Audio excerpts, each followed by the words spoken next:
हरतालिकेची कहाणी. ऐका हरतालिका तुमची कहाणी. एके दिवशी ईश्वर पार्वती कैलास पर्वतावर बसली होती. पार्वतीने शंकरांना विचारलं, महाराज, सर्व व्रतात चांगलं व्रत कोणतं? श्रम थोडे आणि फळ पुष्कळ असं एखादं व्रत असेल तर मला सांगा, आणि मी कोणत्या पुण्याईनं आपल्या पदरी पडले हेही मला सांगा.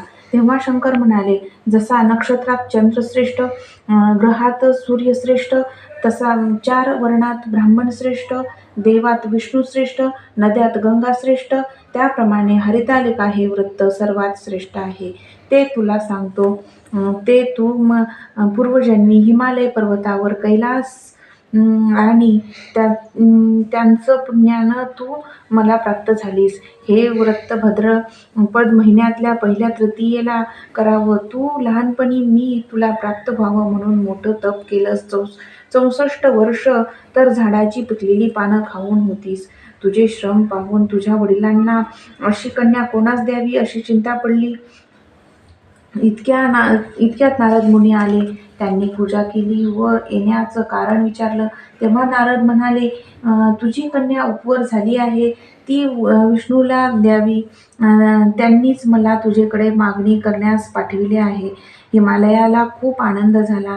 नारद गेल्यानंतर तुझ्या वडिलांनी ती गोष्ट तुला सांगितली. तू रागावलीस. महादेवा वाचून दुसरा पती करायचाच नाही हा तुझा निश्चय तू सांगितलास. दोघी अरण्यात आलात.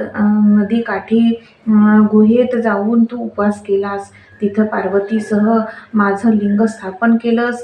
त्याची मनोभावे पूजा केलीस. भाद्रपद शुद्ध तृतीयेचा तो दिवस होता. रात्री जागरण केलंस.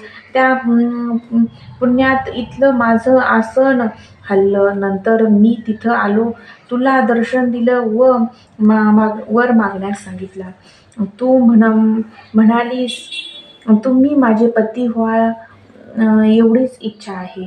नंतर ती गोष्ट मी मान्य केली. दुसऱ्या दिवशी ती व्रतपूजा तू विसर्जन केलीस. वडिलांना तू सर्व हकीकत सांगितलीस. तेव्हा काही दिवसांनी चांगला मुहूर्त पाहून मला अर्पण केलं.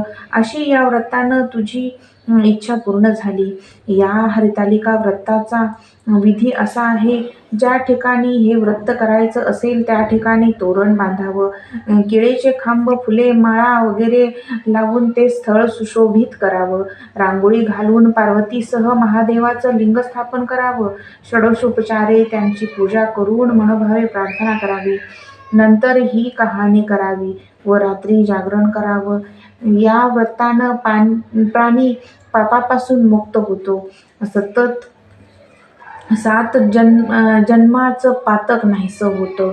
राज्य मिळतं. स्त्रियांचं सौभाग्य वाढतं. ह्या दिवशी स्त्रिया काही खात नाहीत. कहाणी केल्यानंतर सुवासिनींना यथाशक्ती वाण द्यावं. दुसरे दिवशी उत्तर पूजा करून व्रताचं विसर्जन करावं. ही 60 उत्तराची कहाणी. 5 उत्तरी देवा ब्राह्मणाचे द्वारी, गायीचे गोठी पिंपळाच्या पारी, सफूल संपूर्ण. ओम नमः शिवाय.